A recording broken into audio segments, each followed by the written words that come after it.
Hello दोस्तों, Indian polity का भाग 2 लेकर के आया हूँ। जहाँ से अगले वीडियो में छोड़े थे वहीं से हम फिर कंप्लीट करने जा रहे हैं। तो आप लोग मेरे वीडियो में लास्ट तक बने रहे। आगामी बीपीएससी एनटीपीसी रेलवे एग्ज़ाम के लिए काफ़ी महत्वपूर्ण रहने वाले यह प्रश्न है। तो देखिए दोस्तों, कहता भारत के संविधान में सम्मिलित समवर्ती सूची किस देश के संविधान के आधार पर शामिल की गई है? तो ऑस्ट्रेलिया के संविधान के आधार पर। अगला कहता अनुसूचित क्षेत्रों के प्रशासन से संबंधित प्रावधान संविधान की किस अनुसूची में दिए गए हैं? तो 5वीं अनुसूची में। अगला प्रश्न देखिए, कहता भारत में विभिन्न मंत्रालयों और विभागों ने कार्यों का बंटवारा कौन करता है? तो मंत्री सचिवालय के द्वारा किया जाता है। भारत में विभिन्न मंत्रालयों और विभागों ने कार्यों का बंटवारा कौन करता है? में, यहाँ पर ने नहीं होगा, में कौन करता है? तो मंत्रिमंडल सचिवालय द्वारा। अगला देखिए, अगला प्रश्न कहता भारत सरकार ने 1956 में संविधान के किस संशोधन द्वारा जम्मू कश्मीर राज्य को भारत का प्रांत बनाया है? तो भारत का प्रांत बनाया 7वां संविधान संशोधन के द्वारा। किसके द्वारा? 7वां संविधान संशोधन के द्वारा भारत सरकार ने 1956 में संविधान के 7वां संविधान संशोधन के द्वारा क्या किया गया? जम्मू कश्मीर को एक भारत का प्रांत राज्य बनाया गया। देखिए अगला प्रश्न है, कहता नियंत्रक और महालेखा परीक्षा के वेतन आदि किस न्यायालय के न्यायाधीशों के वेतन आदि के बराबर रखे गए हैं? तो उच्चतम न्यायालय के, मतलब नियंत्रक व महालेखा परीक्षक के वेतन जो होता है उच्चतम न्यायालय के वेतन के न्यायाधीश के वेतन के बराबर होता है। तो देखिए अगला प्रश्न, कहता देश में केवल 2 संघ राज्य क्षेत्रों में विधानसभाएं हैं, यह संघ राज्य क्षेत्र कौन सा है? तो दिल्ली और पांडुचेरी है। कहता है देश में केवल 2 संघ राज्य क्षेत्रों में विधानसभाएं हैं, यह संघ राज्य क्षेत्र कौन सा है? तो दिल्ली और पांडिचेरी हो जाएगा। अगला क्वेश्चन देखिए, कहता जम्मू कश्मीर राज्य की विधानसभा में राज्यपाल कितनी महिलाओं को नाम दर्ज करता है? तो मात्र 2 महिलाओं का। अगला प्रश्न देखिए, कहता भारतीय संविधान के किस अनुच्छेद द्वारा बेगार तथा बलात् श्रम को प्रतिषिद्ध किया गया है? तो बलात् श्रम 23 अनुच्छेद 23 के तहत। अगला देखिए, कहता संविधान के प्रस्तावना में प्रयुक्त किस शब्द का तात्पर्य है कि भारत का राज्य अध्यक्ष वंशानुगत नहीं होगा? तो गणतंत्र होगा। अगला प्रश्न देखिए, कहता भारत के संविधान के किस अनुच्छेद में सर्वोच्च न्यायालय के न्यायाधीश पर महाभियोग चलाने का प्रावधान है? तो अनुच्छेद 124।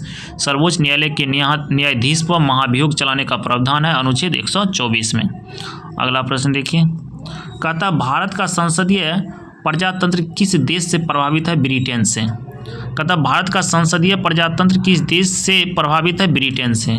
सर्वप्रथम किस अधिनियम के द्वारा भारत में उत्तरदायी शासन की स्थापना की गई है? 1919 के भारत शासन अधिनियम द्वारा। 1919 के भारत शासन अधिनियम द्वारा। अगला प्रश्न देखिए, कहता जम्मू कश्मीर भारत संघ का एकमात्र ऐसा राज्य है जिसका पृथक संविधान है, यह संविधान किस वर्ष अंगीकार एवं लागू किया गया है? तो 26 जनवरी 1957 को लागू किया गया है। कहता संविधान किस वर्ष अंगीकार एवं लागू किया गया? 26 जनवरी 1957 को। अगला प्रश्न देखिए, कहता भारतीय संविधान की सर्वोच्च प्राकृतिक है एकात्मक लक्षणों के संयुक्त।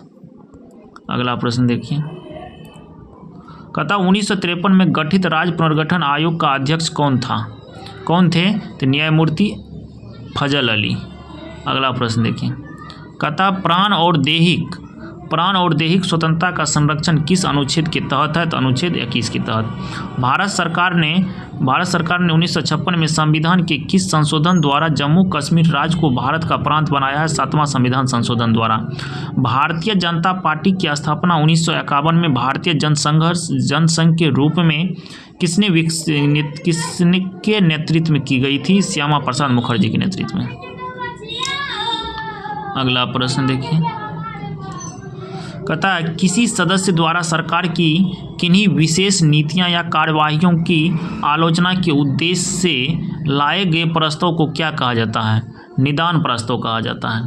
किसी पक्ष के कोई पद या मताधिकार के लिए दावा करने पर राज्य उसकी वैधता की जांच जिस न्यायिक उपचार द्वारा करता है उसे कहते हैं अधिकार परीक्षा। उसे क्या कहते हैं? अधिकार परीक्षा। भारतीय संविधान में एकल नागरिकता का प्रावधान लिया गया है ब्रिटेन के संविधान से। राजभाषा आयोग के प्रथम अध्यक्ष कौन थे? वी.जी. खरे। भारतीय संविधान में लोक सेवा आयोग का प्रावधान किया गया है अनुच्छेद 315 में। किसमें किया गया? अनुच्छेद 315 में। संविधान की 11वीं अनुसूची में पंचायती राज संस्थाओं में सम्मिलित किए गए विषयों की संख्या कितना है? 29 है। भारतीय संघ का राष्ट्रपति किसके परामर्श से कार्य करता है? प्रधानमंत्री। किस संवैधानिक संशोधन द्वारा यह तय किया गया कि राष्ट्रपति मंत्रिपरिषद की राय मानने के लिए बाध्य होगा? 42वां संविधान संशोधन। कहता जवाहरलाल नेहरू के नेतृत्व में अंतरिम सरकार का गठन कब हुआ है? सितंबर 1946 में। संविधान सभा में किस प्रांत के प्रतिनिधि सर्वाधिक थे? संयुक्त प्रांत के प्रतिनिधि सर्वाधिक थे। कहता है पंचायत का चुनाव करने के लिए निर्णय कौन लेता है? राज्य सरकार निर्णय लेता है। पंचायत का चुनाव करने के लिए निर्णय कौन लेता है? राज्य सरकार। अगला प्रश्न देखिए, किसने कहा है आयरलैंड के राष्ट्रपति की तरह भारत का राष्ट्रपति भी अनुच्छेद 368 के उल्लंघन होने पर संशोधन विधेयक पर अपनी स्वीकृति नहीं दे सकता है? दुर्गादास बसु ने कहा है। दुर्गादास बसु ने। अगला प्रश्न देखिए, कहता है राष्ट्रपति कितने एंग्लो इंडियन सदस्य लोकसभा में मनोनीत कर सकता है? तो 2। राष्ट्रपति कितने एंग्लो इंडियन सदस्य लोकसभा में मनोनीत कर सकते हैं? 2। अगला प्रश्न देखिए, कहता है सर्वोच्च न्यायालय के न्यायाधीश की सेवानिवृत्ति की आयु होती है 65 वर्ष। कितना होता है सर्वोच्च न्यायालय के न्यायाधीश की सेवानिवृत्ति की आयु? 65 वर्ष। अगला प्रश्न देखिए, कहता उपराष्ट्रपति के चुनाव में प्रधानमंत्री मतदान की अधिकारी नहीं होता है। कहता जब वह संसद का सदस्य नहीं हो तब वह मतदान का अधिकारी नहीं होता उपराष्ट्रपति के चुनाव में। कहता है राज्यपाल अपने विवेकाधीन कृतियों के अनुपालन में किसके नियंत्रण के अधीन कार्य करता है? राष्ट्रपति के अधीन। अगला प्रश्न देखिए, भारत के किस राष्ट्रपति का चुनाव आम सहमति से हुआ है? नीलम संजीव रेड्डी। भारत के किस राष्ट्रपति का चुनाव आम सहमति से हुआ है? नीलम संजीव रेड्डी। कहता कोई केंद्रीय मंत्री कब लोकसभा में मतदान का अधिकारी नहीं होता है? तो जब वह लोकसभा का सदस्य नहीं हो। कहता है कोई केंद्रीय मंत्री जब लोकसभा में मतदान का अधिकारी नहीं होता है तो कहता है जब वह लोकसभा का सदस्य नहीं होगा तब। कहता संविधान के अनुसार केंद्रीय मंत्रिपरिषद में अधिकतम कितने सदस्यों हो सकते हैं? तो कहता संविधान में इस संबंध में किसी सीमा का उल्लेख नहीं है। कहता है केंद्र सरकार के मंत्री व्यावहारिक एवं संवैधानिक रूप से किसके प्रसाद पर्यंत अपना पद ग्रहण करता है? राष्ट्रपति तथा प्रधानमंत्री। केंद्र सरकार के मंत्री व्यावहारिक एवं संवैधानिक रूप से किसके प्रसाद पर्यंत अपना पद ग्रहण कर सकता है? राष्ट्रपति और प्रधानमंत्री के। अगला प्रश्न देखिए, कहता है केंद्र सरकार के मंत्री व्यावहारिक एवं संवैधानिक रूप से किसके प्रसाद पर्यंत अपना पद ग्रहण कर सकता है? राष्ट्रपति तथा प्रधानमंत्री। कहता है प्रदेश सरकार के मंत्री व्यावहारिक एवं संवैधानिक रूप से किसके प्रसाद पर्यंत अपना पद ग्रहण करते हैं? तो राज्यपाल के। कहता प्रदेश सरकार के मंत्री व्यावहारिक एवं संवैधानिक रूप से किसके प्रसाद पर्यंत अपना पद ग्रहण करते हैं? राज्यपाल के समक्ष। कहता संविधान के अंतर्गत मूल अधिकारों को लागू करने की जिम्मेदारी किसकी है? कहता संविधान के अंतर्गत मूल अधिकारों को, किसको, मूल अधिकारों को लागू करने का अधिकार किसको है? तो सर्वोच्च न्यायालय तथा उच्चतम न्यायालय को। मतलब मूल अधिकार जो है लागू करने का आदेश किसको मिलता है, जिम्मेदारी है सर्वोच्च न्यायालय और उच्च न्यायालय को। अगला प्रश्न देखिए, कहता मूल अधिकारों के उल्लंघन की स्थिति में किस अनुच्छेद के अंतर्गत व्यक्ति सीधे सर्वोच्च न्यायालय में आवेदन कर सकता है? अनुच्छेद 32 के अंतर्गत, जिसको संवैधानिक उपचार का अधिकार कहते हैं। कहता नागरिकों के मूल कर्तव्य संविधान में कहाँ दिए गए हैं? संविधान के भाग 4 के ए में दिया गया है। कहता है नागरिकों के मूल कर्तव्य संविधान में कहाँ दिए गए हैं? संविधान के भाग 4 के ए में। कहता है किस रीट का शाब्दिक अर्थ को वारंटो है वारंटो का। अगला प्रश्न देखिए, कहता है राज्य के नीति निर्देशक सिद्धांत के अंतर्गत किस आयु तक के बच्चे के लिए सरकार का निःशुल्क अनिवार्य शिक्षा दिलाने का दायित्व है? 14 वर्ष तक की आयु के बच्चे। कहता भारत के वह राष्ट्रपति जो पूर्व में लोकसभा के अध्यक्ष भी रह चुके थे, तो कौन थे वो? नीलम संजीव रेड्डी। अगला प्रश्न देखिए, कहता है राष्ट्रपति की अनुमति हेतु भेजे गए किसी विधेयक पर राष्ट्रपति कब तक अपनी अनुमति देने के लिए बाध्य है? संविधान के कई समय सीमा निश्चित नहीं होता, कोई भी समय सीमा संविधान के निश्चित नहीं होता। कहता 26 जनवरी 1950 से 12 जनवरी 1952 के मध्य भारत का अंतरिम राष्ट्रपति था डॉक्टर राजेंद्र प्रसाद। कहता धन विधेयक को संसद के किस सदन में प्रस्तुत किया जा सकता है? तो लोकसभा में। धन विधेयक को संसद की लोकसभा में पेश किया जा सकता है। अगला प्रश्न देखिए, कहता संसद के प्रत्येक सदन की बैठक की कार्यसूची में पहला विषय कौन सा है? प्रश्नकाल है। संसद के प्रत्येक सदन की बैठक की कार्यसूची में पहला विषय कौन सा है? प्रश्नकाल है। कहता किस संविधान के तहत केवल भूमि सुधार कानूनों को 9वीं अनुसूची में स्थान दिया गया है? 29वां संविधान संशोधन के द्वारा भूमि सुधार कानूनों को 9वीं अनुसूची में रखा गया 29वां संविधान संशोधन के तहत। अगला देखिए, कहता किस अनुच्छेद के तहत धार्मिक व्यय के लिए निश्चित धन पर कर की अदाई से छूट प्रदान की गई है? अनुच्छेद 27 के तहत। कहता 1952 ईस्वी के आम चुनाव के समय कितने दलों का निर्वाचन आयोग द्वारा राष्ट्रीय दल के रूप में मान्यता प्रदान की गई थी? तो 14 दलों की मान्यता प्रदान की गई थी। संविधान सभा ने प्रारूप संविधान पर अनुच्छेदावार विचार विमर्श करना कब से प्रारंभ किया है? 15 नवंबर 1948 से। कहता है संविधान सभा के अंतिम दिन सभा के पटल पर भारतीय संविधान की कितनी प्रतियां रखी गई थी जिन पर सभी सदस्यों हस्ताक्षर किए थे? तो 3 प्रतियां रखी गई थी। अगला प्रश्न देखिए, कहता है सर्वप्रथम राष्ट्रीय आपात की घोषणा 26 अक्टूबर 1962 को की गई।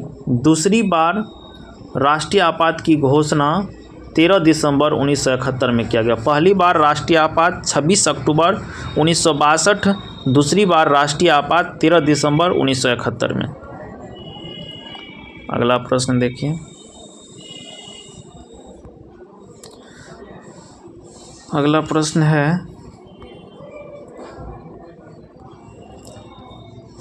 कहता जब राष्ट्रपति द्वारा वित्तीय आपात की घोषणा की जाती है तब सांसद द्वारा इसका अनुमोदन कितने दिनों के अंतर्गत किया जाना चाहिए? तो 2 माह के अंतर्गत, अर्थात 60 दिन।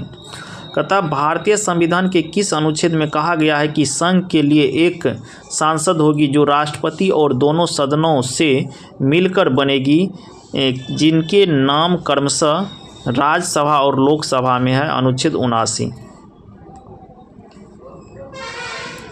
अगला देखिए, कहता है किस अनुच्छेद के तहत सर्वोच्च न्यायालय को यह अधिकार दिया गया है कि सैनिक न्यायालय को छोड़कर वह भारत की अन्य न्यायालय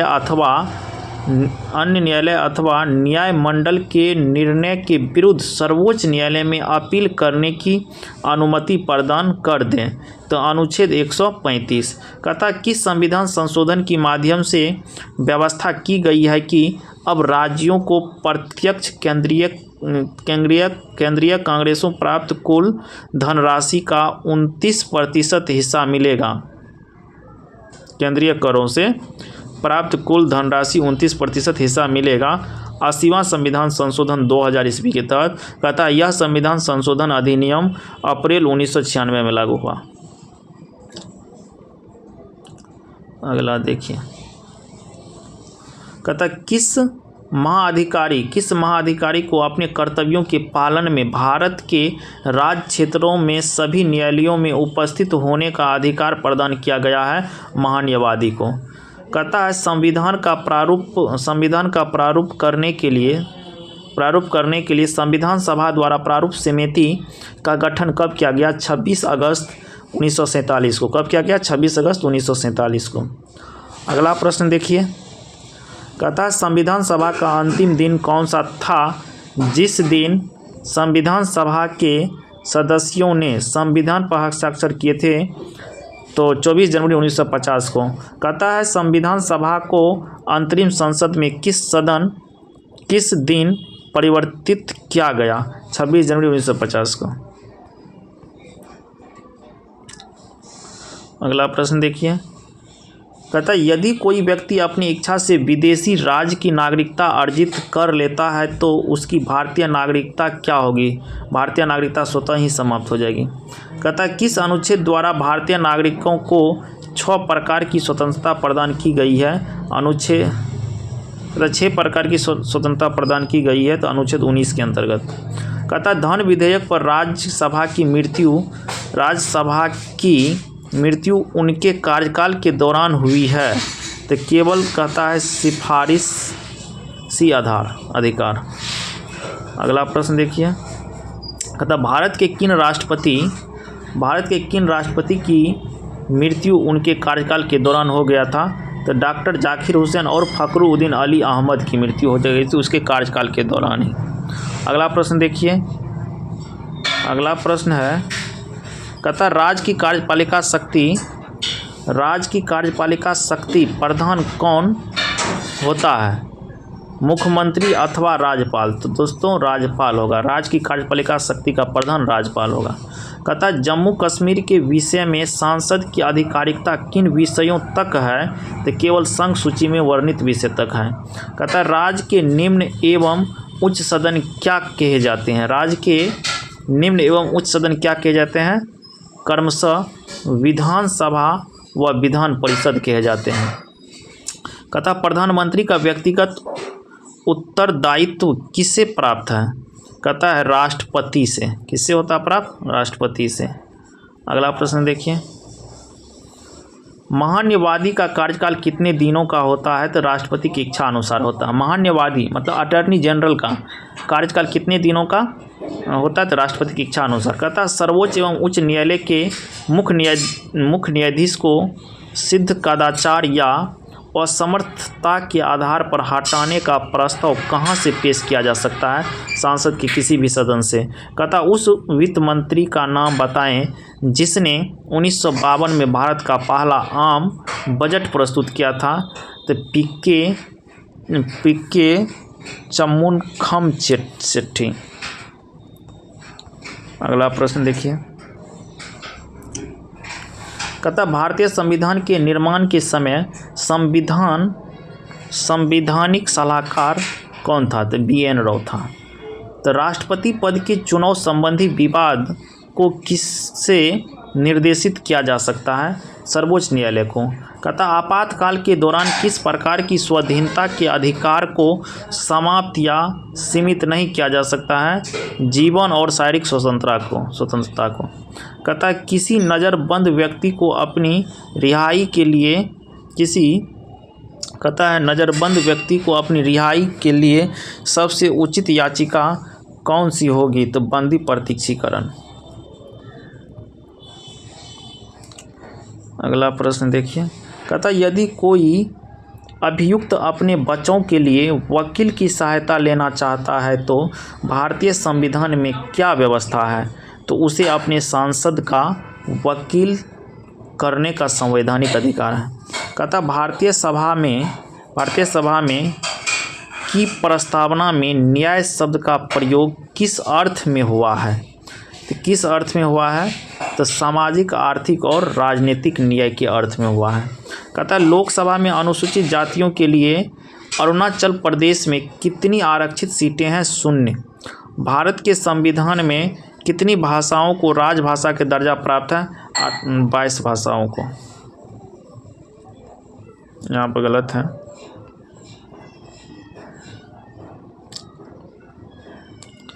अगला प्रश्न देखिए दोस्तों,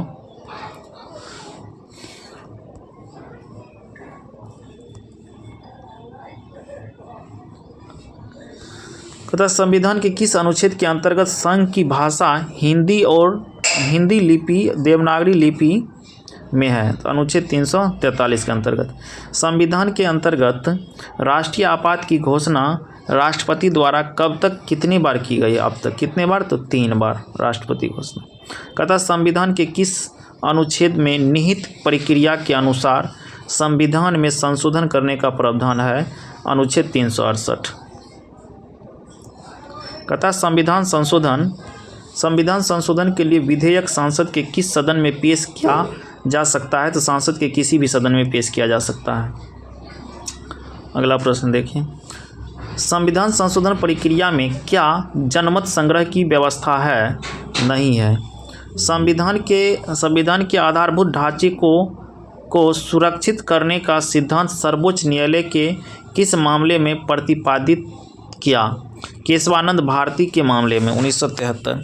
कहता भारतीय संविधान की प्रस्तावना में हमारे देश का नाम उल्लेखित है? भारत, इंडिया। भारत में किस राज्य में सबसे अधिक राष्ट्रपति शासन लागू किया गया था? तो पंजाब में।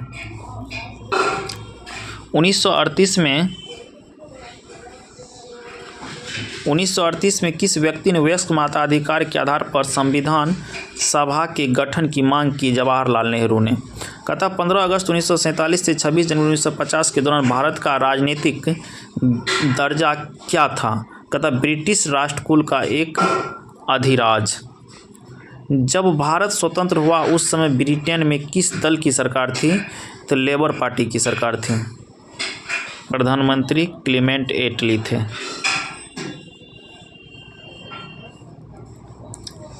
कहता संवैधानिक संशोधन हेतु विधेयक सर्वप्रथम किस सदन में प्रस्तुत किया जा सकता है? संसद के किसी भी सदन में। संसद में किसी भी प्रकार के संवैधानिक संशोधन विधेयक प्रस्तुत करने से पूर्व क्या राष्ट्रपति की अनुमति प्राप्त करने की आवश्यकता होती है? तो नहीं। कहता कौन राष्ट्रपति की अनुमति प्राप्त करने की आवश्यकता? कहता कौन राष्ट्रपति की अनुमति प्राप्त करने की आवश्यकता होती है? इनमें कोई नहीं होती। गलत है प्रश्न। कहता है कौन राष्ट्रपति द्वारा संसद के मतों की गणना के फलस्वरूप अपना निश्चित कोटा प्राप्त कर निश्चित हुआ है? वीवी गिरी। कहता क्या अंतरिम शासन के आधार पर राष्ट्रपति आपातकाल की घोषणा कर सकता है? तो नहीं कर सकता है। तो दोस्तों आज का वीडियो मेरा यहीं तक है। अगला वीडियो फिर लेकर के आएंगे, तो आप लोग मेरे वीडियो को अच्छा से देखिए।